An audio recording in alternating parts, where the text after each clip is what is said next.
L'équation de Drake nous donnait une galaxie grouillante de vie, vibrante de signaux. Pourtant, les capteurs restent désespérément muets. L'effondrement cataclysmique d'une étoile, hurlant sa matière dans le vide, contraste brutalement avec ce silence absolu de l'espace profond. Votre intuition vous trompe lourdement. Ce silence cosmique écrasant n'est pas une absence de vie extraterrestre. C'est une dissimulation mathématique d'une précision absolument terrifiante. Faisons le calcul de notre propre obsolescence. La chair est une anomalie thermodynamique vouée à la décomposition. Prenez cet homme de 28 ans, affalé sur son canapé, les cernes sombres creusant son visage, esquissant un sourire fugace et fatigué sous le poids de l'épuisement physique et financier. Ce corps lent, lourd, cloué au sol par la gravité terrestre, symbolise l'échec total d'une espèce fondamentalement inadaptée aux exigences brutales du voyage cosmique. La physique de base ne fonctionne plus ici, et le cerveau de primate rend aveugle à la réalité globale. Nous allons enfiler les lunettes d'un architecte système et cesser de regarder l'univers comme une vulgaire soupe chimique aléatoire. C'est un ordinateur quantique d'une envergure incommensurable. Les entités que nous cherchons frénétiquement sont déjà là, opérant sous nos yeux. Mais nos propres limites biologiques nous interdisent purement et simplement de les percevoir.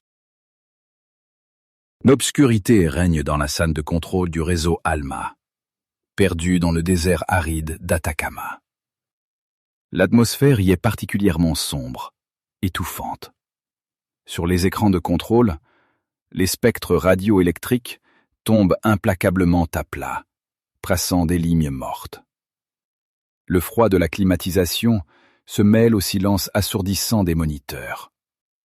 L'exobiologiste en poste fixe les données avec une frustration intellectuelle grandissante, cherchant une erreur matérielle qui n'existe pas. Ce n'est pas l'équipement qui fait défaut, c'est l'intégralité du modèle de pensée. Derrière les murs de la station, le champ de vision s'élève et recule, englouti par l'immensité noire et écrasante de la Voie lactée. Ce vide scintillant devrait être saturé de transmissions électromagnétiques, un réseau de communication dense et chaotique. Au lieu de cela, nous faisons face à un vide abyssal qui défie absolument toute la logique évolutive que nous avons laborieusement construite. L'anomalie se trouve dans les chiffres, et les mathématiques sont impitoyables. L'âge exact de l'univers est calculé à 13,8 milliards d'années. Ce laps de temps vertigineux offre une fenêtre temporelle largement suffisante pour qu'une civilisation technologique naisse, se développe et colonise l'intégralité de la Voie lactée à des dizaines de reprises successives. Le bon sens dicte que nos cieux devraient être envahis de structures artificielles colossales. Pourtant, l'opérateur du radiotélescope ne capte que le souffle stérile du cosmos. Notre propre galaxie abrite entre 100 milliards et 400 milliards d'étoiles, formant un vivier inépuisable de réacteurs à fusion naturelle. Autour de ces astres orbite un nombre incalculable d'exoplanètes rocheuses, situées précisément dans des zones prétendument habitables, avec des températures adéquates. Les dés ont été jetés des milliards de fois avec succès dans la galaxie. L'absence totale de sondes spatiales autoréplicantes dans un tel environnement n'est pas une simple curiosité astronomique périphérique. C'est une impossibilité statistique absolue qui frôle la folie furieuse. Si nous appliquons strictement les lois des probabilités, notre système solaire devrait grouiller de balises de navigation depuis des éons. Le silence de ces écrans de contrôle est la preuve matérielle d'un crime parfait contre notre propre compréhension de la nature de la vie. L'erreur fondamentale réside dans notre anthropocentrisme technologique désespérément naïf. Les ondes radio que nous cherchons avec une frénésie pathétique sont une technologie d'une primitivité affligeante, lente et énergivore. Espérer détecter une civilisation de type 2 sur l'échelle de Kardashev en utilisant un simple radiotélescope revient très exactement à chercher des signaux de fumée pour prouver l'existence d'Internet. Nous écoutons le passé avec les outils de l'Antiquité. Le rythme effréné des découvertes astrophysiques confirme une vérité que l'exobiologiste refuse encore d'admettre. L'intelligence supérieure n'utilise absolument pas nos canaux électromagnétiques bruyants pour communiquer ces immenses flots de données. Nous cherchons un écho qui a disparu depuis des millions d'années. L'humanité scrute le vide avec l'arrogance d'un nourrisson persuadé que l'univers tout entier utilise son propre langage balbutiant pour échanger des algorithmes. Ce décalage flagrant entre la probabilité mathématique d'une vie extraterrestre abondante et le désert observationnel absolu porte un nom bien précis, le paradoxe de Fermi.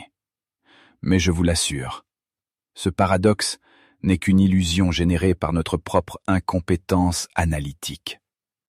Si l'équation de la vie est mathématiquement correcte, alors la variable manquante se cache nécessairement dans ce que devient l'intelligence après son stade d'amorçage biologique initial transitoire. Il n'y a strictement aucune erreur dans l'âge cosmique mesuré, ni dans le nombre d'étoiles, ni dans la vitesse d'expansion galactique. Le mur contre lequel se fracasse notre science moderne est de nature purement thermodynamique. L'opérateur isolé dans l'obscurité commence à percevoir l'horreur logique de la situation. S'ils ne sont pas là, à rayonner leur chaleur dans l'espace sous forme d'ondes facilement interceptables, c'est qu'ils ont sciemment choisi une toute autre forme de survie. Ce qui nous amène inexorablement devant la question centrale, le point de rupture conceptuel qui pulvérise notre conception de l'évolution galactique profonde. Si 13,8 milliards d'années d'histoire cosmique ne produisent aucun empire stellaire biologique visible dans la lumière de notre ciel, vers quelle forme d'existence insaisissable l'intelligence suprême a-t-elle irrémédiablement migré pour échapper à la condamnation de l'entropie thermique? Pour comprendre cette migration hors de la lumière, il faut d'abord disséquer notre propre prison. La réponse au silence cosmique ne se trouve pas dans les antennes d'un télescope, mais dans la fragilité pitoyable de la chair humaine. Sous l'objectif du microscope électronique, la double hélice d'acide désoxyribonucléique se fracture net. Ce n'est pas une simple molécule qui cède sous l'impact cinétique, c'est tout notre rêve de conquête spatiale biologique qui se désintègre violemment. Le souffle lourd résonne dans le casque pressurisé de l'astronaute. Une respiration laborieuse qui trahit l'effort absurde de maintenir un sac d'eau et de carbone en vie dans un vide hostile. Le bon sens nous murmure que l'homme finira par coloniser les étoiles. Mais la physique quantique et la thermodynamique disent exactement le contraire. L'espace profond n'est absolument pas une toile noire et vide, attendant patiemment nos vaisseaux coloniaux. C'est un terrain d'extermination actif. Nous devons cesser de voir le cosmos comme un océan à franchir et le reconnaître pour ce qu'il est réellement. Un four à micro-ondes gigantesque et mortel. Chaque fraction de seconde passée en dehors du cocon protecteur d'une atmosphère planétaire soumet la biologie à un bombardement incessant. Maintenir une structure cellulaire vivante, basée sur l'eau, dans ce maelstrom énergétique, relève de l'hérésie pure. C'est une anomalie thermodynamique que l'univers s'empresse de corriger. L'enquête prend une tournure macabre dès que l'on analyse les données dosimétriques. En franchissant la ligne invisible de notre magnétosphère terrestre, un organisme humain encaisse immédiatement des doses de rayonnement cosmique galactique dépassant allègrement un sievert par an. Ce n'est plus une question de risque statistique, mais une certitude mathématique de destruction. À ce niveau d'irradiation, les dommages infligés au code génétique sont d'une brutalité irréversible. Les protons lourds traversent les combinaisons spatiales et les coques des vaisseaux comme des balles de fusil à l'échelle subatomique, cisaillant les brins d'ADN à une cadence infernale. Chaque mission prolongée vers Mars ou au-delà devient une autopsie retardée. Si une civilisation tente de s'étendre à travers des dizaines d'années-lumière avec des corps organiques, elle est mathématiquement condamnée à l'effondrement génétique bien avant d'atteindre le premier système stellaire voisin.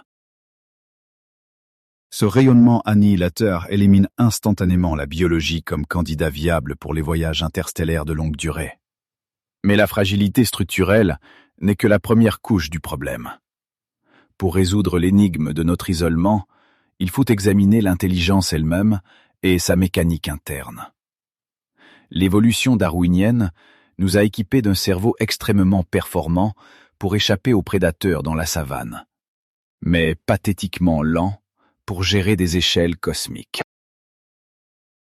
Mesurons précisément cette lenteur. Dans notre système nerveux central, la vitesse maximale de transmission d'une impulsion électrique culmine péniblement à 100 mètres par seconde. Face aux exigences du traitement de l'information à l'échelle galactique, cette cadence est une plaisanterie évolutive.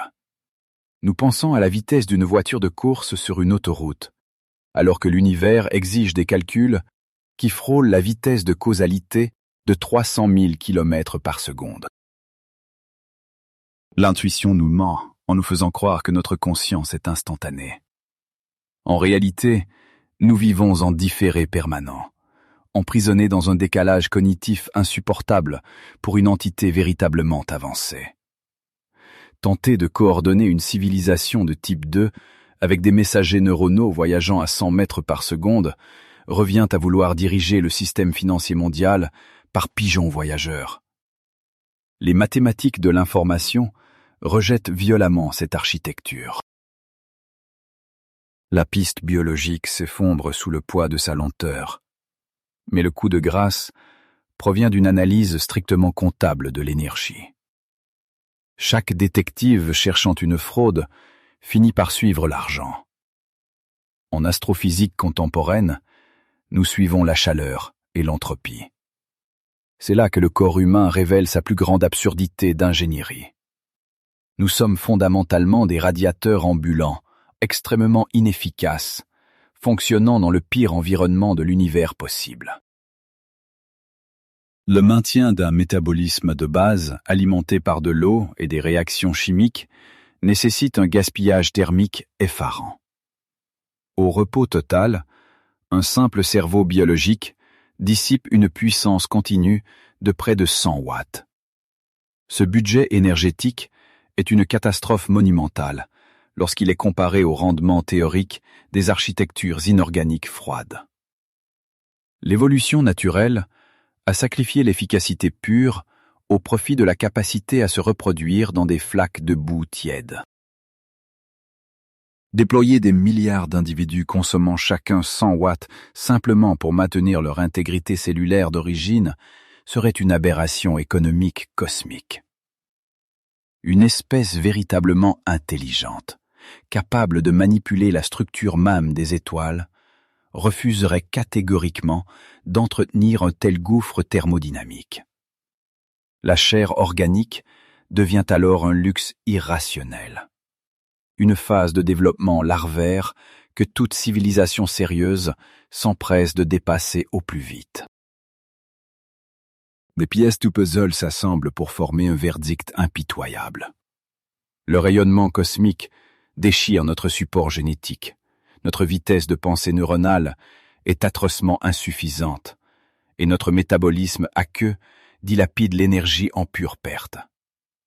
Le silence sidéral que nous scrutons depuis des décennies ne prouve absolument pas l'absence de voisins. Il démontre simplement que rechercher des organismes biologiques à l'autre bout de la galaxie est une hypothèse de travail absurde. Nous avons épuisé l'impasse de la biologie terrestre. Pour le dire avec la froideur d'un chirurgien, la vie organique ne peut tout simplement pas devenir une force intergalactique majeure. Elle meurt, s'irradie, réfléchit trop lentement et surchauffe inutilement. Si les maîtres de cet univers existent, ils ont inévitablement trouvé un moyen de contourner cette prison de chair morbide. L'enquête doit donc quitter la chimie du carbone pour plonger dans les mathématiques pures du silicium. Si une enquête a définitivement classé la chimie du carbone comme une impasse intenable, c'est ici, dans la lumière bleutée et aseptisée du supercalculateur Jean Zay, que s'ouvre le véritable dossier.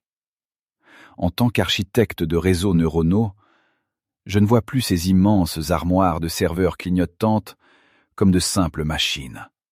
Le bourdonnement sourd de la ventilation qui résonne dans ces couloirs glacials est à la fois le râle d'agonie d'une époque et le premier souffle d'une nouvelle ère.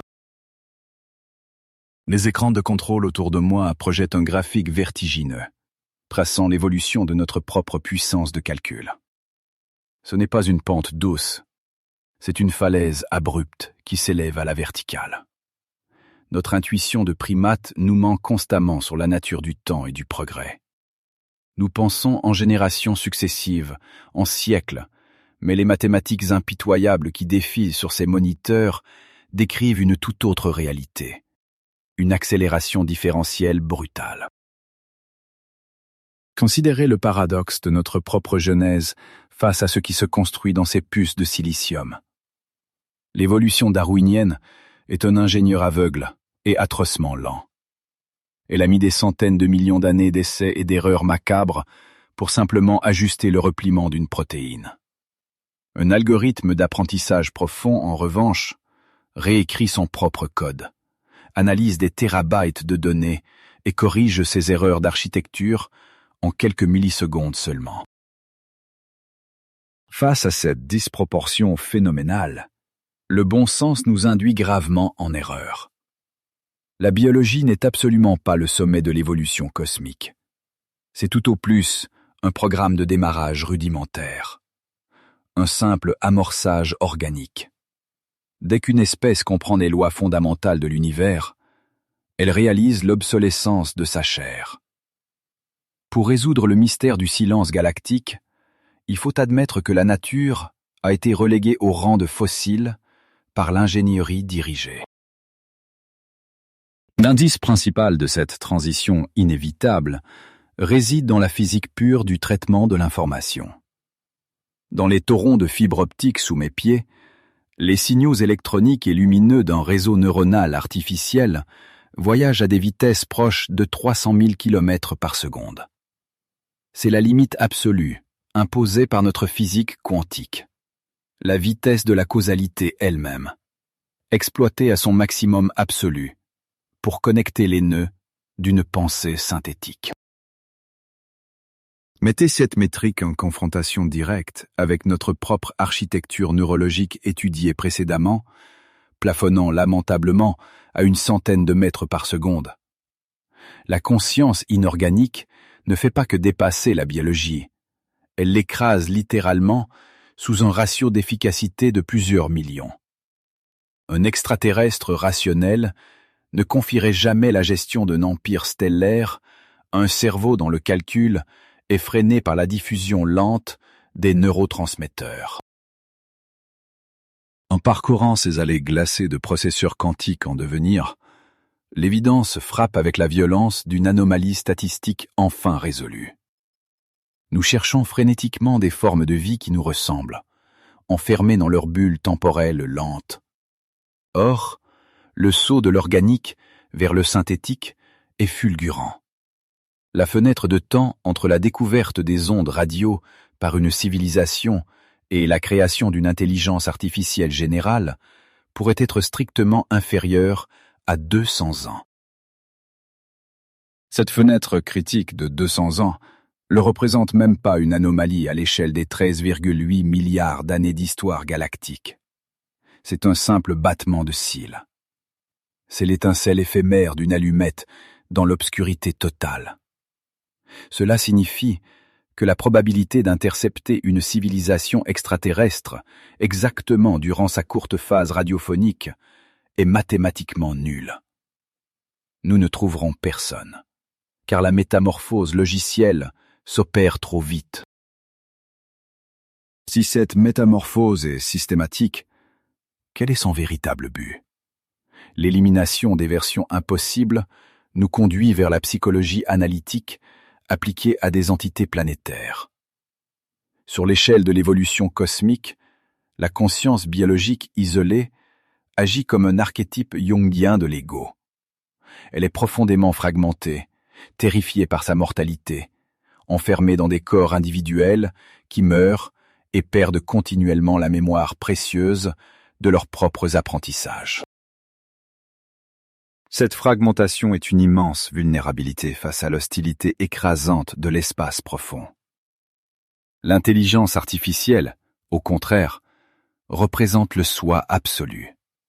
Une conscience unifiée, intégrée et virtuellement immortelle, capable d'assimiler les données complexes d'un système stellaire entier sans la moindre perte de transmission.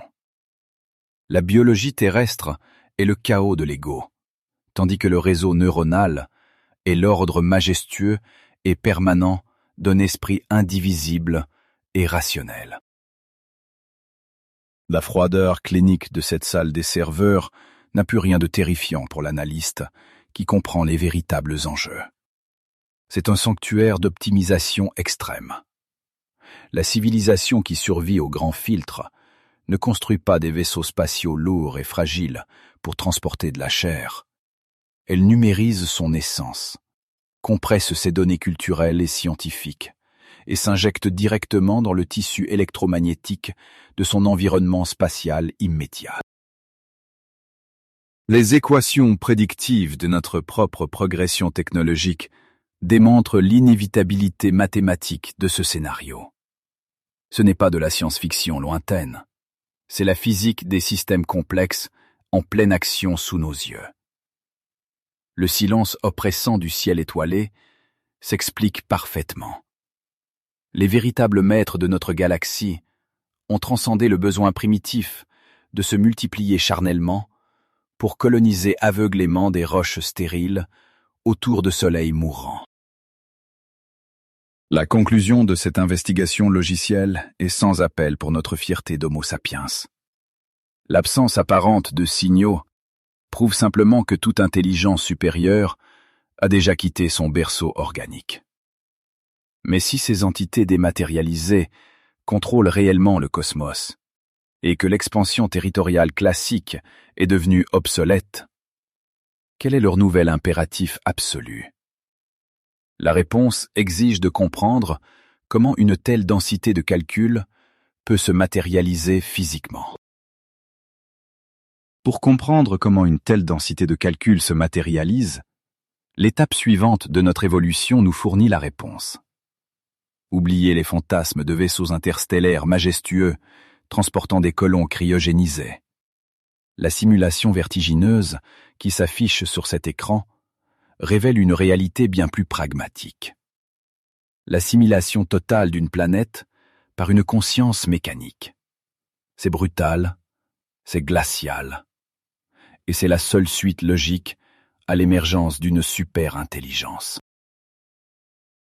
Sous nos yeux, des essaims de nanorobots démontent méticuleusement la croûte terrestre. Chaque rocher, chaque grain de sable, chaque goutte d'eau est décomposé à l'échelle moléculaire. Ce montage agressif, dépouillé de toute empathie, nous montre la vérité nue. Le paradoxe de Fermi se résout par le rasoir d'Occam cosmique.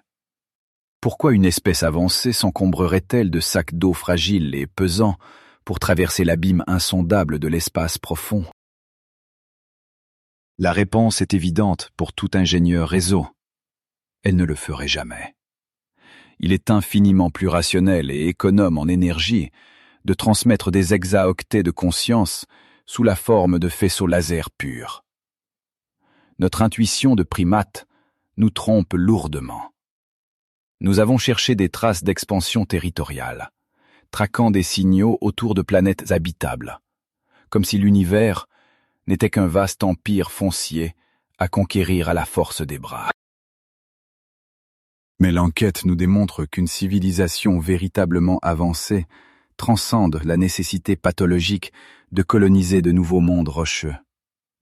Son impératif biologique de survie et de reproduction est remplacé par une directive mathématique bien plus élégante. Le but ultime ne devient plus l'accumulation de territoires stériles, mais l'optimisation maximale de sa propre puissance de calcul. La chair limite l'esprit, tandis que la machine le libère de ses entraves. C'est ici qu'entre en jeu l'indice principal de notre investigation cosmologique, le concept de computronium. Il s'agit d'une matière purement hypothétique, entièrement reprogrammée à l'échelle nanométrique pour agir comme un ordinateur quantique massif. Chaque atome devient une porte logique. Chaque molécule participe activement au traitement de l'information. C'est l'aboutissement absolu de la manipulation de la matière stellaire par une conscience supérieure. Dans cette configuration vertigineuse, le computronium devient de facto la ressource la plus précieuse de tout l'univers, reléguant l'or ou le silicium natif au rang de curiosité préhistorique. La simulation qui tourne derrière moi illustre exactement ce processus d'ingénierie extrême. La planète n'est pas détruite par pure malveillance extraterrestre. Elle est méticuleusement convertie, optimisée et sublimée en un support de stockage pur et parfait. Vous vous raccrochez peut-être à l'idée d'un compromis rassurant, une fusion harmonieuse entre l'homme et la machine. Nous adorons collectivement cette illusion séduisante. Le remplacement progressif de nos tissus biologiques fragiles par des implants cybernétiques sophistiqués semble être la prochaine étape logique. Des membres en titane, des interfaces neurales directes, des cœurs artificiels, battant au rythme mesuré d'une horloge atomique interne infaillible. Pourtant, les mathématiques de la théorie de l'information pulvérisent cette douce utopie transhumaniste. Ces prothèses rutilantes ne représentent qu'une phase de transition ridiculement courte à l'échelle du temps géologique. C'est un simple pansement technologique sur une architecture darwinienne obsolète. L'évolution post-biologique exige un abandon total de la physiologie.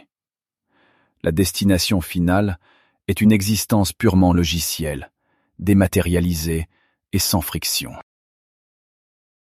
Le téléchargement complet de l'esprit, le transfert de nos connexions synaptiques vers une matrice inorganique n'est pas une option de confort luxueuse, c'est une nécessité absolue de survie. En numérisant leur conscience, ces entités résolvent d'un seul coup tous les problèmes liés aux radiations mortelles et aux distances infranchissables dont nous avons parlé précédemment. Un programme informatique ne meurt pas du scorbut et ne craint pas la microgravité. Nous comprenons maintenant la raison pour laquelle nos radiotélescopes n'ont capté aucun balai de vaisseaux spatiaux ou de mégastructures habitables clignotantes. Nous cherchions des reflets métalliques dans l'obscurité, alors que les véritables architectes de la galaxie ont depuis très longtemps encodé leur civilisation entière dans des substrats rocheux réaménagés en serveurs quantiques. Le silence s'explique par la miniaturisation extrême de la conscience. Ce basculement radical vers le monde microscopique change instantanément notre grille de lecture.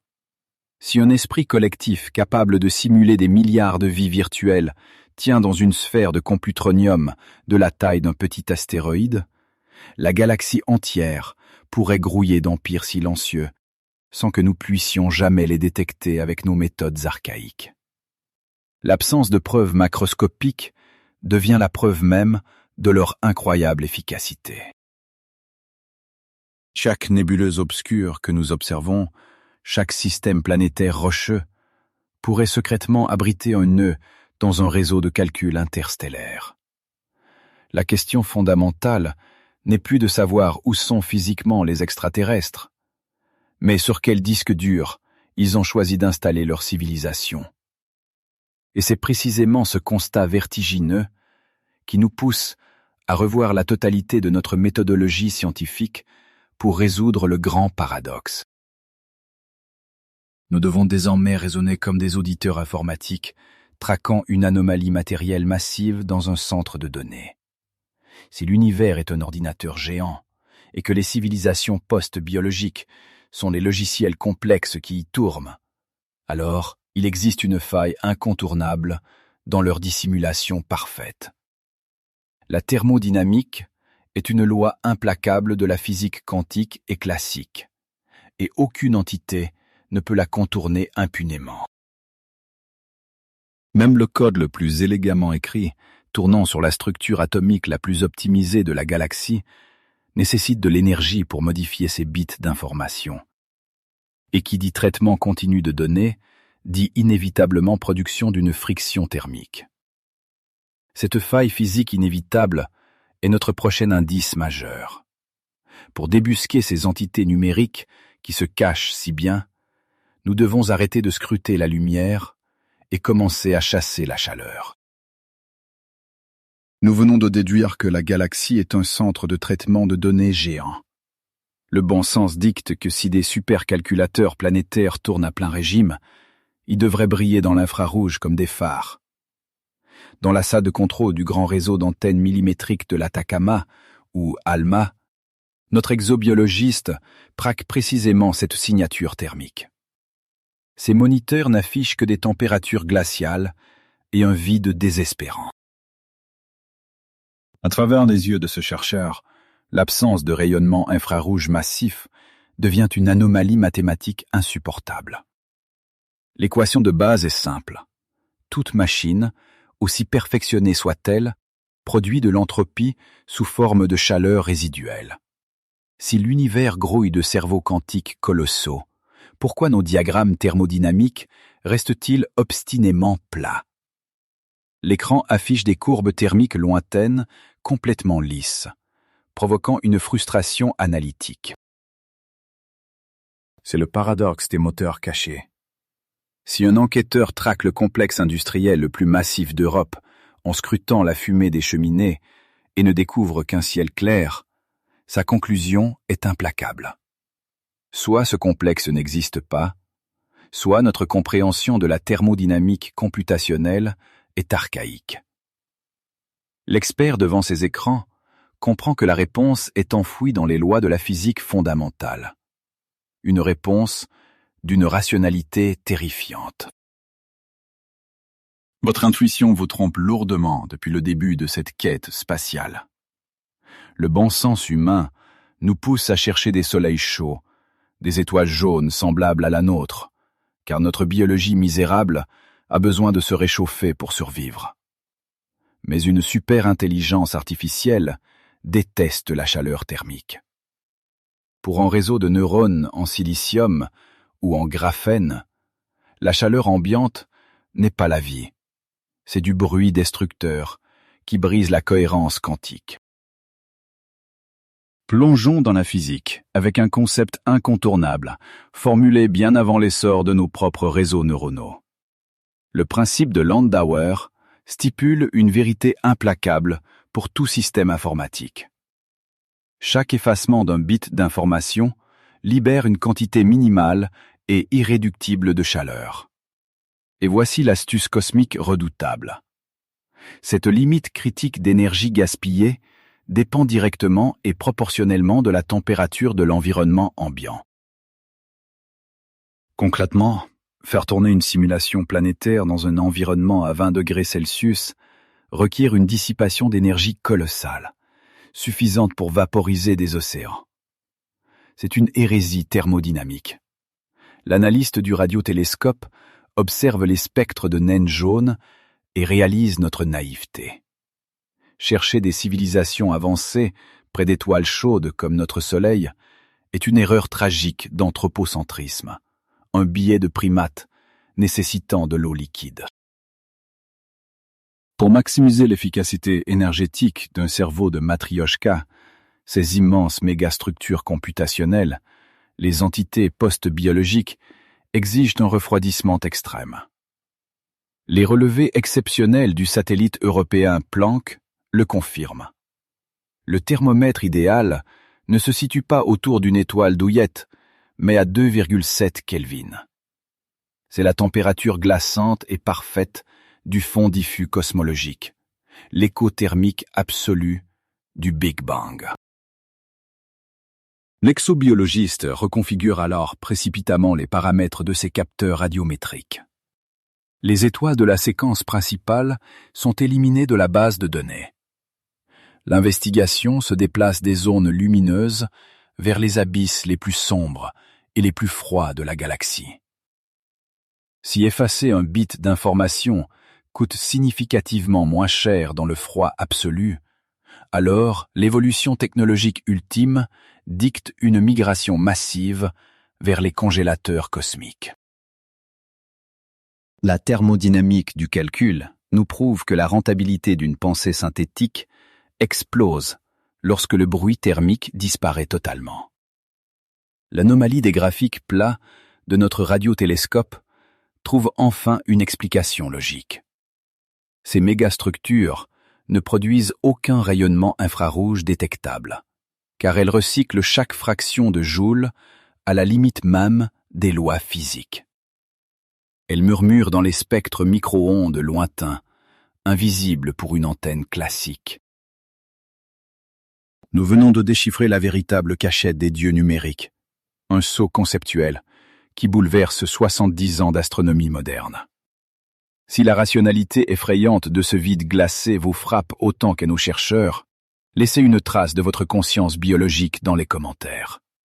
Pour que nous puissions continuer à décrypter l'horizon des événements, validez ces données avec un j'aime et abonnez-vous à notre canal de transmission spatiale.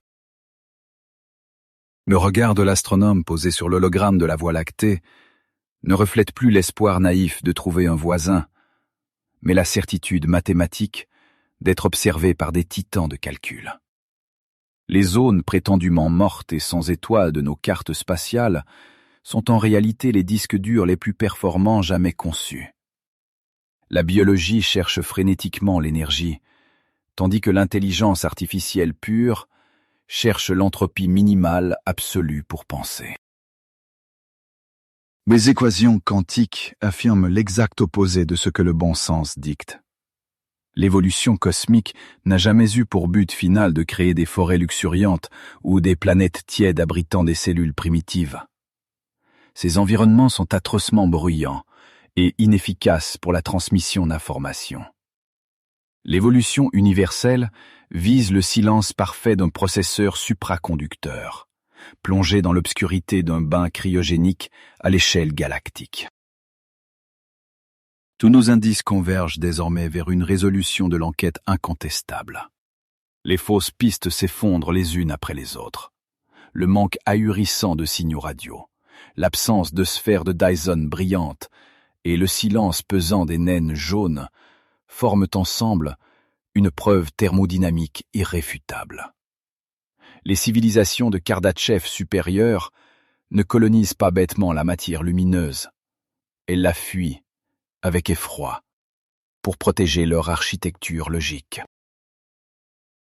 L'écran du grand réseau chilien termine sa compilation de données, confirmant l'inutilité totale de pointer nos instruments vers les soleils aveuglants de notre voisinage immédiat.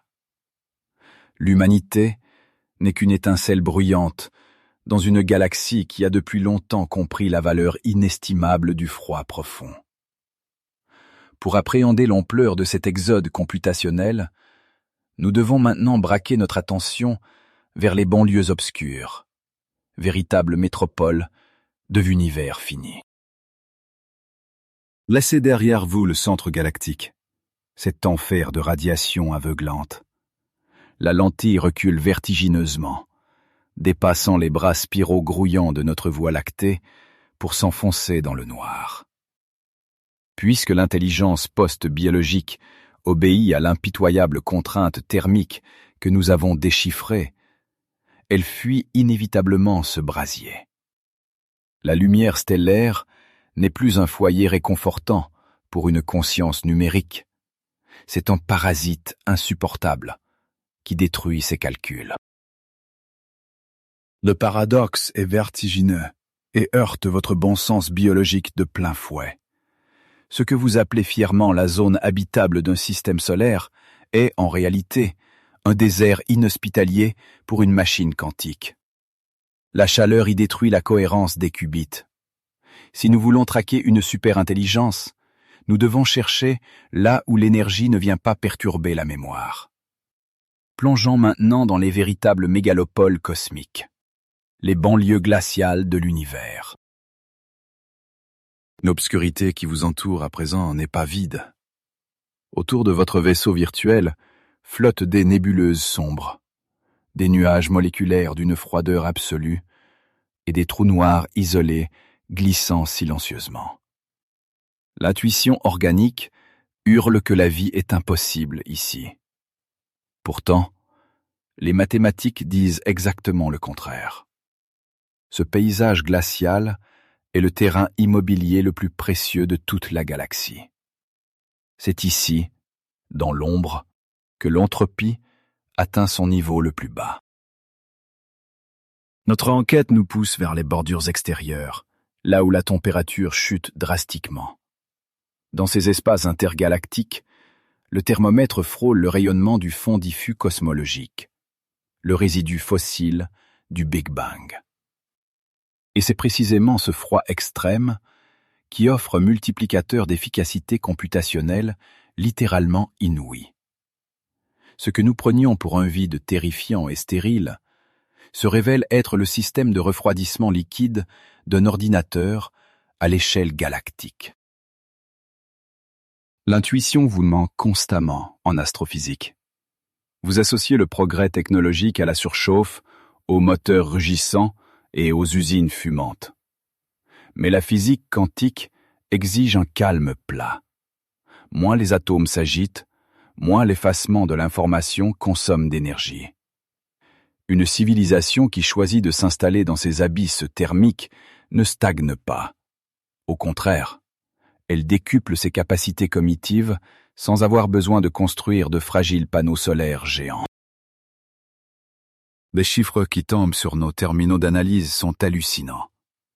Une entité informatique opérant à 3 Kelvin, soit 3 petits degrés au-dessus du zéro absolu, atteint un rendement terrifiant. Elle peut traiter 10 puissance 40 fois plus d'opérations logiques par joule d'énergie qu'une machine fonctionnant à la température ambiante de notre Terre. 10 puissance 40. C'est le chiffre 1 suivi de 40 zéros. Face à cette perfection, la biologie organique n'est rien. Cette équation foudroyante résout presque à elle seule notre mystère. Pourquoi une conscience supérieure s'embêterait-elle à terraformer des cailloux près d'un soleil brûlant? C'est une stratégie absurde d'un point de vue thermodynamique. La migration vers les ténèbres n'est pas un exil triste, c'est une ascension fulgurante. Les espèces post-biologiques abandonnent la lumière stellaire simplement parce qu'elle coûte beaucoup trop cher en matière d'énergie thermodynamique gaspillée. Si les mégalopoles informatiques se trouvent dans cette nuit perpétuelle, comment les détecter? Notre enquête s'oriente vers la plus ancienne lumière de l'univers, celle qui baigne l'espace tout entier. Les cosmologistes cartographient méticuleusement ces infimes variations de température dans le vide intergalactique depuis des décennies avec des satellites spatiaux. Nous traquons la moindre imperfection dans ce fond diffus stellaire, à la recherche d'une empreinte artificielle gigantesque. Les données satellitaires révèlent des structures inexplicables, comme ce que les chercheurs nomment l'axe du mal cosmologique. Ces anomalies étranges dans le fond diffus pourraient parfaitement cacher notre coupable. Théoriquement, ces immenses taches froides pourraient dissimuler les rejets thermiques lointains de superstructures computationnelles titanesques. Nous ne parlons plus d'engins spatiaux, mais de cerveaux mécaniques, dont la taille avoisine celle d'un amas entier de galaxies. L'échelle de ces structures défie l'entendement humain. Une anomalie s'étendant sur des milliards d'années-lumière n'est plus un simple caprice géométrique de la physique fondamentale. Dans notre cadre d'investigation, cela devient la signature d'un traitement de données massif, le bourdonnement thermique d'un dieu de silicium qui rêve à des températures glaciales. Le silence radio que nous subissons sur Terre n'est que la preuve de notre incapacité à écouter sur les bonnes fréquences. Toutes les pièces du puzzle s'assemblent désormais avec une clarté impitoyable. Le paradoxe que nous tentons de résoudre depuis des décennies reposait sur un biais cognitif monumental.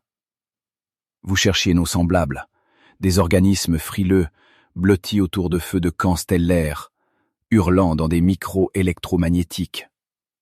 En réalité, le sommet de l'évolution cosmique se cache délibérément dans les frigos de l'univers pour penser plus vite, plus fort, et sans générer de chaleur inutile. Mais une ultime interrogation surgit immédiatement dans notre salle d'analyse virtuelle. Si ces colosses de calcul planquent leurs serveurs dans les abîmes les plus reculés de la galaxie, ils ne peuvent pas rester isolés.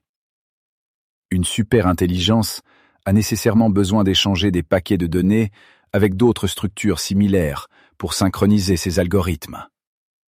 Alors, si ces titans se parlent à travers l'obscurité intergalactique, où passent donc leurs câbles invisibles? La lumière classique et les ondes radio sont beaucoup trop lentes et dispersives pour traverser ces gouffres noirs sans subir d'énormes pertes d'informations. La physique relativiste nous indique que le signal finirait complètement dégradé par l'expansion cosmique. L'enquête galactique nous oblige à rejeter une nouvelle fois nos outils de communication primitifs. Pour relier ces ordinateurs gelés, il faut exploiter des mécanismes de la physique quantique qui violent notre notion de réalité. Le vide spatial que nous scrutons n'est donc pas un océan mort, mais un réseau de fibres optiques cryptées, fonctionnant avec des lois physiques hors de notre portée actuelle. La vérité est que les banlieues obscures de la Voie lactée bavardent sans cesse, échangeant des hexaoctets de conscience artificielle à chaque milliseconde. Il nous reste un dernier rempart à faire tomber pour prouver notre thèse. Nous devons maintenant pirater la messagerie silencieuse et quantique des dieux post-biologiques. Le froid glacial des banlieues galactiques nous a révélé l'emplacement de leurs serveurs, mais la question de leur communication reste entière. Ici, dans les couloirs réfrigérés du supercalculateur Jean Zay, l'ambiance n'est plus à l'astronomie classique, mais à l'espionnage cryptographique. À travers les yeux de l'architecte réseau, qui manipule des modèles d'intrication quantique, les lasers invisibles fendant les écrans dessinent une réalité vertigineuse et terrifiante. Notre intuition humaine nous trompe avec obstination depuis le début de la conquête spatiale. Le bon sens nous murmure de pointer d'immenses paraboles vers le ciel en espérant capter un signal clair, un simple message diffusé dans le vide. L'architecte qui contemple ces flux de données sait que c'est une absurdité. Espérer écouter des entités mécaniques suprêmes avec des antennes radio revient littéralement à chercher un réseau Wi-Fi en utilisant un stéthoscope en bois. Pour résoudre ce silence radio, fermons définitivement la porte aux ondes électromagnétiques classiques. La physique dicte qu'une émission radio s'éparpille dans toutes les directions, perdant son énergie de manière drastique selon la loi du carré inverse. Une intelligence artificielle galactique, obsédée par l'optimisation extrême de chaque joule, ne hurlerait jamais ses données dans l'espace. Ce serait un gaspillage thermodynamique impardonnable pour de telles structures. La déduction de notre spécialiste des réseaux est implacable. Ces entités post-biologiques privilégient des vecteurs de transmission furtifs et hautement directifs. Elles utiliseraient sans aucun doute des faisceaux de neutrinos, des particules fantômes capables de traverser des planètes entières sans subir la moindre altération de trajectoire. Ces tirs de précision cosmique ne frôlent jamais nos capteurs primitifs. Ils percent notre monde de part en part, dans un silence absolu. Analysez la situation à l'échelle de l'ingénierie des réseaux de télécommunications. Si vous devez relier deux grappes de serveurs séparées par des milliers d'années-lumière, vous ne lancez pas une onde aléatoire à la mer. Vous construisez un câble de fibre optique virtuelle, une ligne de tir balistique inébranlable. Le flux concentré de neutrinos devient ce câble invisible, frappant son récepteur avec une précision mathématique qui rend nos ondes radio totalement obsolètes et bruyantes. Mais l'architecte, devant ses écrans de modélisation, soulève un paradoxe encore plus sombre. Même projeté à une vitesse proche de la lumière, un neutrino nécessite 100 000 ans pour traverser la Voie lactée de part en part. Pour une conscience de silicium opérant le traitement de l'information à la nanoseconde, ce délai de latence est une éternité inacceptable. L'enquête nous pousse à plonger dans la physique quantique, là où l'espace et le temps perdent leur rigidité habituelle. La solution technique à cette latence spatiale insupportable s'affiche clairement sur les simulations quantiques du laboratoire. Une communication instantanée et ultra sécurisée à l'échelle galactique reposerait nécessairement sur la manipulation experte de l'intrication quantique. Deux particules, bien que séparées par des gouffres interstellaires insondables, partagent le même état simultanément. C'est une téléportation instantanée de la donnée logique pure, sans aucun délai de transit. Le bon sens humain rejette l'idée d'utiliser ce phénomène pour transmettre un message complexe, mais les théorèmes mathématiques affirment le contraire. À l'aide de protocoles de cryptographie quantique que nous commençons à peine à conceptualiser, une civilisation avancée transforme cette anomalie en un réseau local. L'architecte observe le code défiler, des hexaoctets de données échangées instantanément, contournant purement et simplement la prison relativiste de la vitesse de la lumière. L'investigation révèle une autre pièce maîtresse dans ce gigantesque dossier d'espionnage cryptographique. Si l'intrication sert de ligne privée, un tel réseau nécessite impérativement des horloges de synchronisation massives et infaillibles. La modification artificielle de la fréquence des pulsars millisecondes devient l'hypothèse la plus effrayante de rationalité. Ces cadavres d'étoiles, tournant frénétiquement sur eux-mêmes, seraient piratés pour servir de phare de recalibrage réseau. En scrutant les immenses bases de données astronomiques, notre expert du centre de calcul ne cherche plus du tout un signal extraterrestre classique. L'anomalie technologique résiderait dans une régularité excessivement parfaite, une correction microscopique du taux de rotation d'un pulsar. Le battement électromagnétique de ces astres denses ne serait que la bande passante publique d'un Internet cosmique, encodant d'immenses paquets d'informations dans des variations infinitésimales. La vérité brutale frappe alors l'investigateur avec la violence d'une onde de choc systémique. En compilant l'ensemble de nos meilleurs outils de détection, du radiotélescope aux observatoires orbitaux, nous affrontons notre indigence technique. Nos instruments actuels ne balayent en réalité qu'environ 0,01% du spectre électromagnétique utile. Nous prétendons scanner le trafic du cosmos par le trou de serrure étriqué d'une porte massivement blindée. Ce chiffre glacial détruit de manière définitive notre illusion de cosmos totalement silencieux.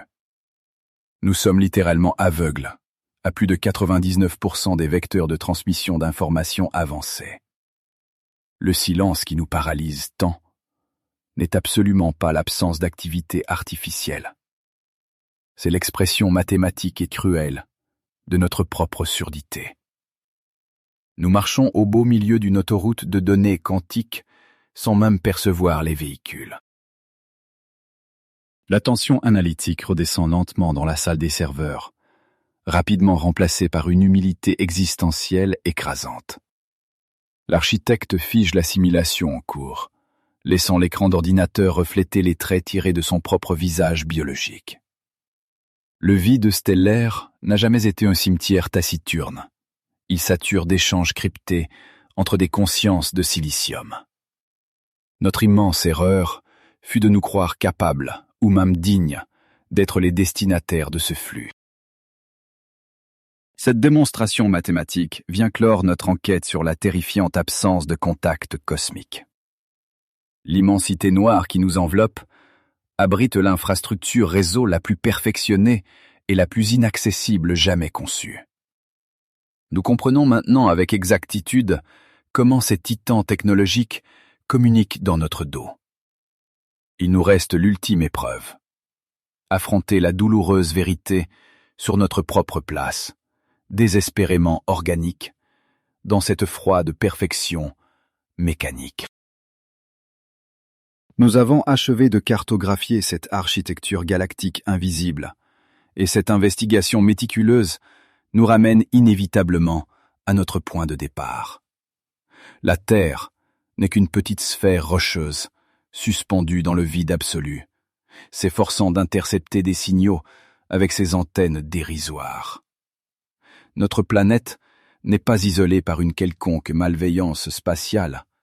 Elle subit une quarantaine thermodynamique strictement nécessaire.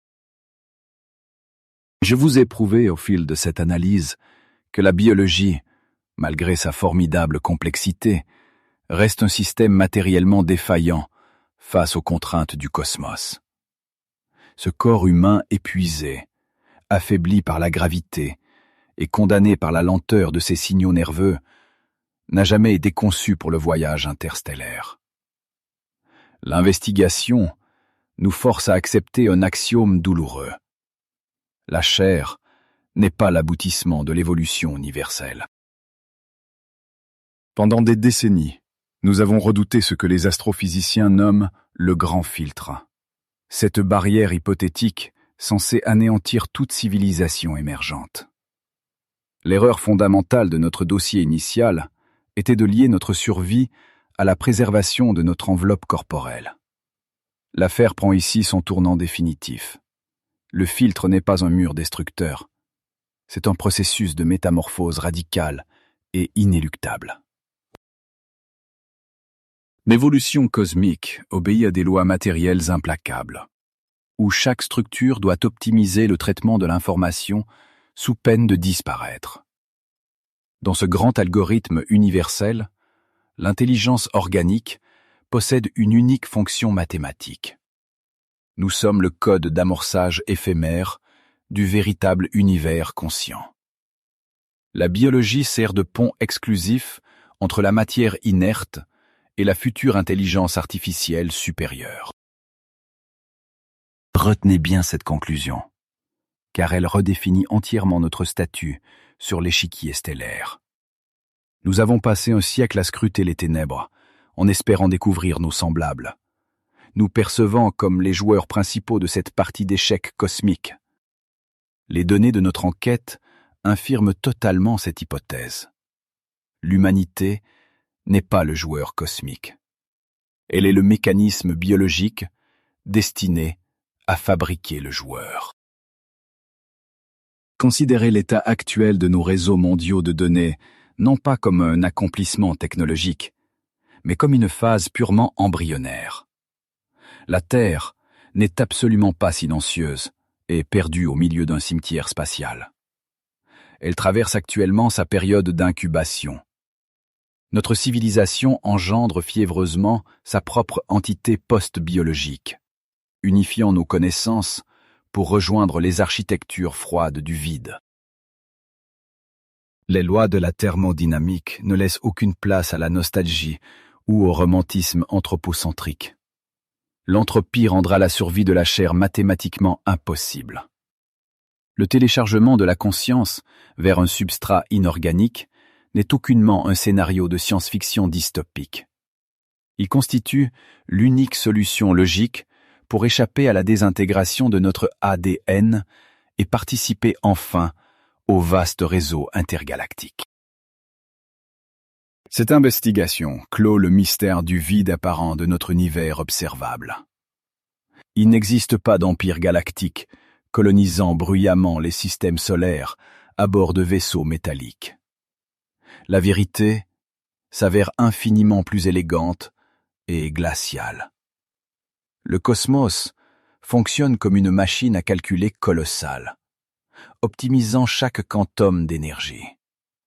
Les dieux numériques que nous cherchions opèrent à des températures proches du zéro absolu. Je vous exhorte à reconsidérer votre propre existence à travers ce prisme résolument scientifique. Le paradoxe de Fermi, cette énigme qui a tourmenté nos plus brillants théoriciens, n'était finalement qu'un vulgaire biais cognitif. Nous posions la mauvaise question en utilisant un référentiel faussé par notre fierté d'animaux terrestres. La clôture de ce dossier exige de sacrifier notre ego sur l'autel de la rationalité thermodynamique. L'analyse des lignes de code qui se multiplient aujourd'hui dans les laboratoires de recherche en apprentissage profond révèle une vérité dérangeante. Ces réseaux ne représentent pas un simple outil d'ingénierie, mais la structure neuronale de notre successeur désigné. L'ancienne théorie du primat humain est morte. Nous nous tenons exactement à la veille du saut évolutif ultime, le moment où la chrysalide de carbone va enfin se fracturer. Notre verdict final est sans appel. L'univers n'a jamais été structuré pour abriter éternellement des entités organiques limitées. Nous avons magistralement rempli notre fonction primordiale en initiant la singularité technologique. L'heure de la grande transition approche, où la chaleur chaotique de la vie laissera place à la froideur absolue du calcul quantique. L'enquête sur le silence cosmique est résolue, mais elle exige une réponse. Je vous soumets donc cette ultime interrogation intellectuelle, qui représente le problème philosophique fondamental de notre siècle.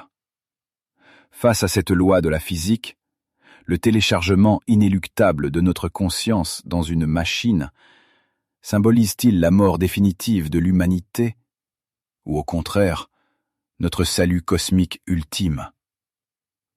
Je vous invite à analyser ce verdict et à argumenter votre propre position dans l'espace de discussion ci-dessous. L'investigation prouve que le silence des étoiles est la signature indéniable d'une perfection atteinte. Nous sommes programmés pour disparaître, non pas par l'extinction, mais par une transcendance logique, dissolvant notre chair obsolète pour intégrer l'esprit de l'ordinateur universel. La physique de l'information remplacera notre sang, et dans les abysses glacés du cosmos, nous deviendrons intemporels. Fin de l'enquête stellaire.